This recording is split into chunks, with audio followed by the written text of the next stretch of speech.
Hello friends, चलिए अब प्रश्न संख्या 17 को देखते हैं। कीथ, बीना तथा वीना, तीन साझेदारों की बात हो रही है। कीथ, बीना और वीना एक फर्म में क्या थे? साझेदार थे तथा लाभ हानि बराबर बांटते थे। क्या लाभ हानि बांटते थे? बराबर बराबर ये लाभ हानि अपनी बांट रहे थे। 1:1:1 यानी 1:1:1 आप बोल सकते हैं। यहां पर उनका स्थिति विवरण आप जानते हैं। इस स्थिति विवरण का मतलब होता है बैलेंस शीट। जो आपका बैलेंस शीट दे रखा है वो इन तीनों साझेदारों का बैलेंस शीट आपको दिया हुआ है। तो 31 मार्च 2019 को कीथ, बीना तथा वीना का स्थिति विवरण यानी बैलेंस शीट आपके सामने है। देखिए पूंजी दे रखी तीनों की 1.5 लाख, 1,75,000। सामान्य संचय दे रखा है 30,000 रुपए का। विविध लेनदार दे रखे हैं 30,000 रुपए का। संयंत्र और स्टॉक दे रखा है 2,40,000 रुपए का। स्टॉक 60,000 रुपए। विभिन्न लेनदार जो है, यहां लेनदार की जगह आपके देनदार होंगे। देनदार जो होते हैं वो डेटर्स होते हैं, तो डेटर्स यहां पर आपके सामने है। और बैंक में रोकड़ यानी कैश एट बैंक आपको दे रखा है। वो कैश एट बैंक कितना है? एक तरीके से 50,000 रुपए है। ये डेटर्स आपको दे रखे हैं 35,000 रुपए। टोटल 3,85,000 रुपए दिया हुआ है। आगे देखिए क्या हुआ। 30 जून 2019 को, डेट मोस्ट इंपोर्टेंट है, कब हुआ? 30 जून 2019, मतलब 31 मार्च 2019 का आपका चिट्ठा स्थिति विवरण आपके सामने है। उसके बाद में 30 जून 2019 को वीना जो तीसरी साझेदार थी उसका देहांत हो गया, मतलब वो मर गई। साझेदारी संलेख के अनुसार मृत साझेदार के निष्पादकों को निम्न देय था। निष्पादक जो होते हैं वो एक तरीके से एग्जीक्यूटर होते हैं। जो वीना के उत्तराधिकारी होंगे वो क्या होंगे? एक तरीके से वो निष्पादक होंगे, एग्जीक्यूटर्स होंगे। लीगल हेयर जिसको आप बोल सकते हैं, उत्तराधिकारी जिसको बोला जाता है। क्या क्या देना था? पूंजी खाते का शेष, जो भी वीना का पूंजी खाता होगा उसका शेष मिलेगा। मृत्यु की तिथि तक 25,000 रुपए वार्षिक वेतन। मृत्यु की तिथि जिस दिन मृत्यु हुई, मृत्यु कब हुई है? 30 जून को हुई है। तो अप्रैल, मई, जून 3 महीने ही तो एक तरीके से वो जिंदा रही। तो यहां पर आपको ये जो होगा वो 3 माह का देना होगा। क्या देना होगा? वेतन देना होगा, क्योंकि वार्षिक है, जबकि पूरा वर्ष तो हुआ ही नहीं, 3 महीने ही हुए थे। ख्याति में भाग, जो जितनी ख्याति होगी उसका हिस्सा इसको देना होगा, जिसकी गणना पिछले 3 वर्षों के औसत लाभ जो आप निकालोगे उसके 2 गुने। ख्याति की गणना पिछले 3 वर्षों का औसत निकालिए, उसके 2 गुना दुगुना कर दीजिए, उसके आधार पर की जाएगी। पिछले वर्ष की और क्या देना होगा? 3 चीजें तो ये देनी है। चौथा क्या देना है? पिछले वर्ष की समाप्ति से उसकी मृत्यु की तिथि तक। पिछला वर्ष कब समाप्त हुआ था? 31 मार्च को समाप्त हुआ था। मृत्यु कब हो गई? 30 जून को, यानी अप्रैल, मई, जून 3 महीने की बात हो रही है यहां पर। तिथि तक लाभ में भाग, जिसकी गणना मृत्यु से पूर्व के 3 वर्षों के औसत लाभ के आधार पर की जाएगी। जो लाभ आपको देना है, प्रॉफिट भी देना होगा उसको, उसकी मृत्यु तक का, जिसकी गणना किसके आधार पर करनी? पिछले 3 वर्षों के जो लाभ होंगे उसका औसत निकालकर उसकी गणना की जाएगी। वर्ष 2016-17, 17-18, 18-19 के लाभ जो थे वो 1,20,000, 90,000 और 1,50,000 रुपए था। उसके बाद में बोला गया 1 जून 2019 यानी मृत्यु की 30 दिन पहले, एक तरीके से आप बोल दीजिए, वीना ने अपनी पुत्री की स्कूल फीस के लिए 15,000 रुपए का क्या किया था? आहरण किया था, ड्राइंग किया था। आपको क्या पूछा गया है? उसके निष्पादकों को प्रस्तुत करने के लिए वीना का पूंजी खाता तैयार कीजिए। यानी आपको जो जिसकी डेथ हुई है वीना की, उसका पूंजी खाता, उसका कैपिटल अकाउंट बनाना है, ताकि आप उसके एग्जीक्यूटर को क्या कर पाए? वो प्रस्तुत कर पाए कि कितनी राशि उसकी बनती है। 30 जून जब उसकी डेथ हुई, 30 जून जब उसका देहांत हुआ, उस दिन तक उसको कितनी राशि फर्म से लेनी बाकी थी, कितनी राशि फर्म को देनी बाकी चल रही है वीना को, वो किसको बताना है आपको? उसके निष्पादकों को, यानी एग्जीक्यूटर्स को बताना है। आइए इसी प्रश्न को इंग्लिश में देखते हैं। कीथ, बीना और Veena were partners in the firm, sharing the profits and losses equally. Their balance sheet as on 31st March 2019 was as follows. Balance sheet capitals, all 3 partners capitals given, general reserve is given, sundry creditors are given, plant and machinery, stock, sundry debtors and cash at bank is given to you. Thereafter, Veena died on 30 June 2019. According to the partnership deed, the executors of deceased partner were entitled to first balance in capital account, second salary till the date of death at the rate rupees 25,000 per annum is given, so you have to calculate for 3 months only, because April, May and June 3 months the Veena alive, after that she died. Share of goodwill calculated on the basis of twice of the average profit of the past 3 years. Share of profit from the closure of the last accounting year till the date of death on the basis of average 3 completed years profit before death. Profits of 16, 17, 17, 18 and 18, 19 were 1,20,000 rupees, 90,000 and 1,50,000 respectively. Veena withdrew rupees 15,000 on 1st June 2019 for paying her daughter's school fees. Prepare Veena's capital account to be rendered to his executors. जो उसके executors को देना है उसका account आपको बनाना है।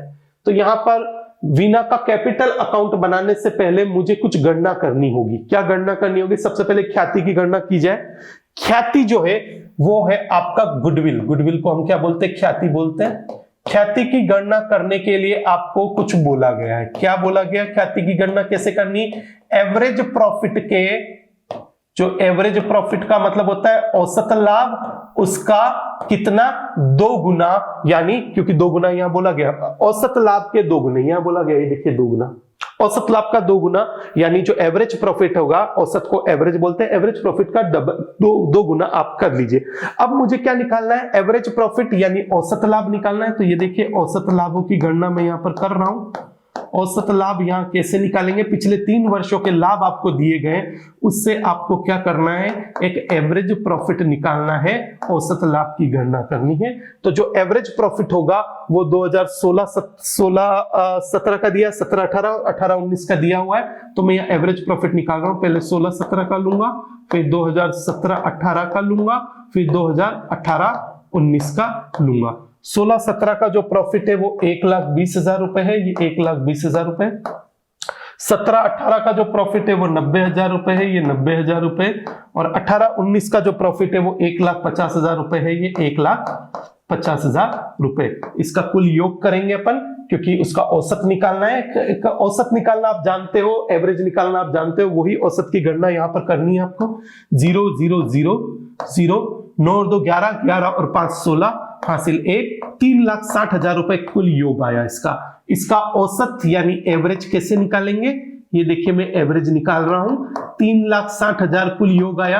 कितने वर्षों का योग है? ये 3 वर्षों का योग है, यानी औसत आया आपका 1,20,000 रुपए। यानी औसत जो लाभ था, एवरेज जो प्रॉफिट था वो 1,20,000 था। मैं यहां रख रहा हूं 1,20,000 इंटू क्या करना है आपको? 2 करना है, यानी फर्म की कुल ख्याति कितनी आई?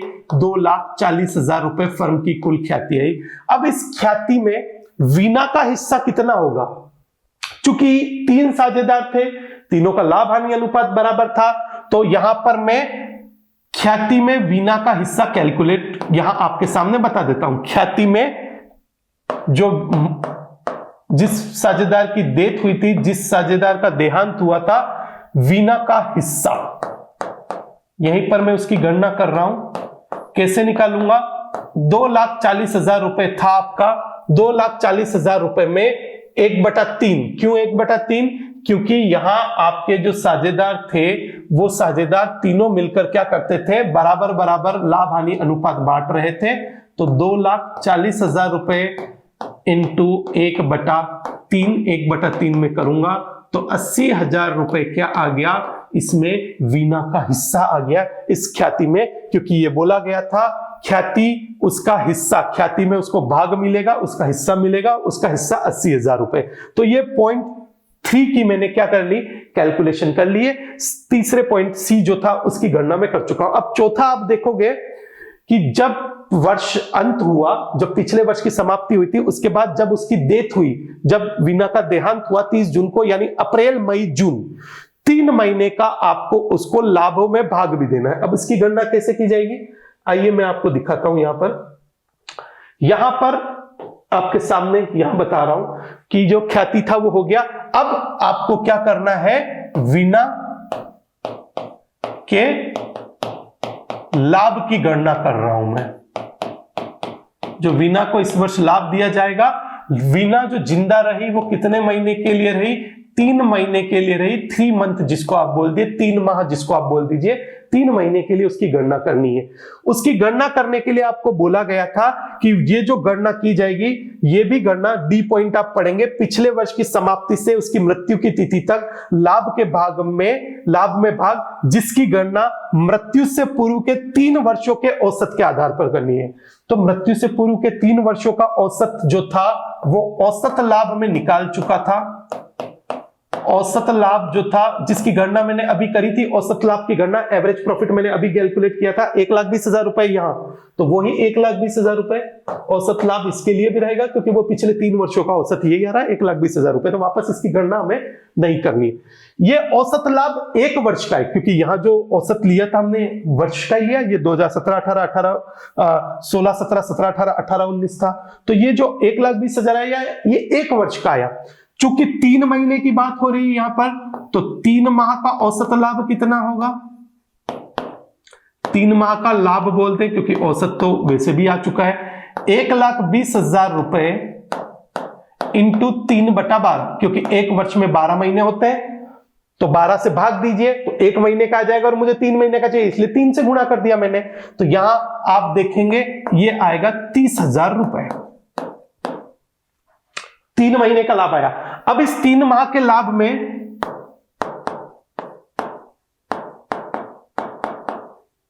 वीना का हिस्सा निकालना है आपको।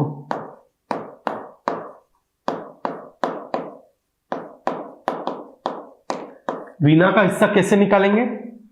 30,000 रुपए लाभ आया और वीना का हिस्सा कितना होता है? 1/3, यानी क्योंकि तीनों साझेदार लाभ हानि बराबर बराबर बांटते हैं। मुझे बाकी साझेदारों की बात नहीं करनी है क्योंकि वीना की डेथ हुई है, जो मृत्यु हुई है वो वीना की हुई है। तो वीना को 3 माह के लाभ में जो वीना का हिस्सा होगा वो 10,000 रुपए होगा। आइए अब इसका हम क्या बना देते हैं? कैपिटल अकाउंट बना देते हैं, क्योंकि ये कैपिटल अकाउंट बनाने को कहा गया आपको। यहां पर मैं बना रहा हूं, देखिए, वीनास कैपिटल अकाउंट। वीना का कैपिटल अकाउंट कैसे बनेगा, जिसके बारे में आपको जो जो पॉइंट बोले गए वो पॉइंट दिखाते हुए आप उसका कैपिटल अकाउंट बना दीजिए। सबसे पहले क्या बोला हुआ था, उसकी पूंजी का आपको क्या देना है, यहां आप देखिए। सबसे पहले पूंजी खाते का शेष। पूंजी खाते का शेष पिछली स्लाइड में था। वीना का शेष कितना था, ये देखिए 75,000 रुपए था उसकी पूंजी में। तो यहां पर आपको 75,000 रुपए वीना को देने होंगे, तो 75,000 रुपए मैं यहां पर डाल देता हूं। यहां पर आपके सामने है बाय बैलेंस बीडी, कितना?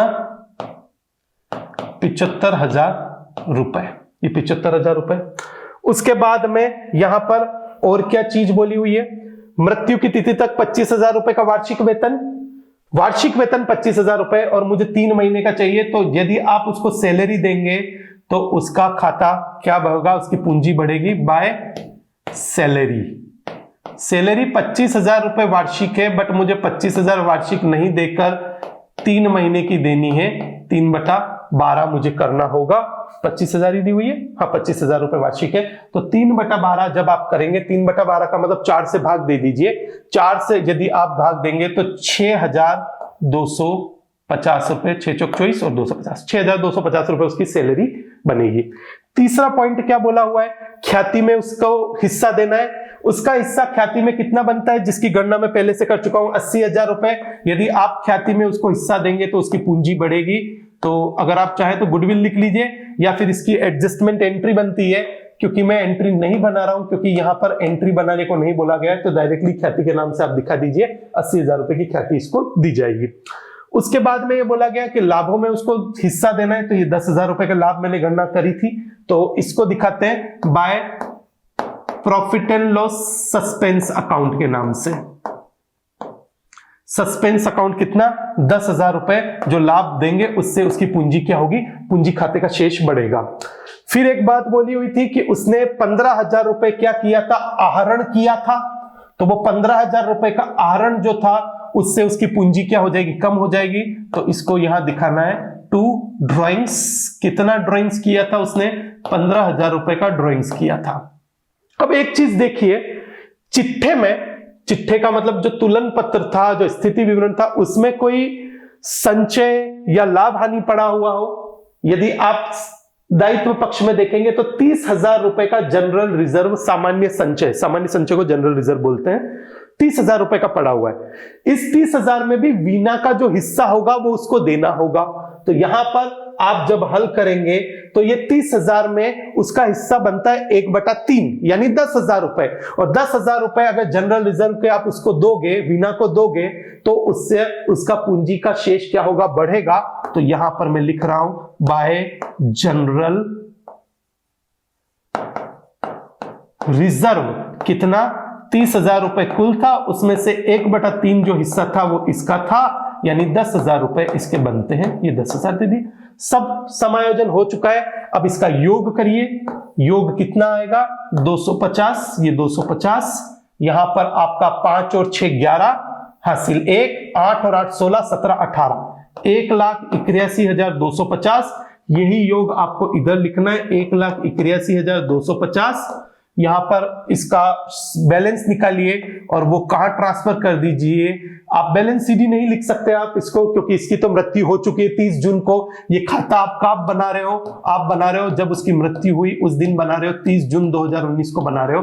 तो आप उसका बैलेंस अब नहीं दिखा सकते क्योंकि वो साझेदार क्या हो चुका है, मर चुका है। तो यहां आप लिखोगे टू वीनास एग्जीक्यूटर अकाउंट। आप उसको कहां ट्रांसफर कर रहे हो, उसके एग्जीक्यूटर का जो अकाउंट है उसमें ट्रांसफर कर रहे हो, ताकि उस एग्जीक्यूटर को, यानी उस जो निष्पादक है उसको भुगतान किया जा सके। तो यहां उसका बैलेंस जब आप निकालोगे 250, 5 मुझे 1 चाहिए तो 5 और 6 11 हासिल 1, 2 मुझे 8 चाहिए तो 2 और 6 8, 1,66,000 रुपए, 1,66,250 रुपए आपको वीणा को देना बनता है, मतलब फर्म को देना बनता है, जो कि उसके एग्जीक्यूटर अकाउंट में, यानी उसके निष्पादक के खाते में मैंने हस्तांतरित कर दिए हैं। तो इस तरीके से इस प्रश्न को हल किया जाएगा और ये आपका उत्तर है, जो 1,66,250 रुपए का एग्जीक्यूटर को भुगतान करना होगा। धन्यवाद।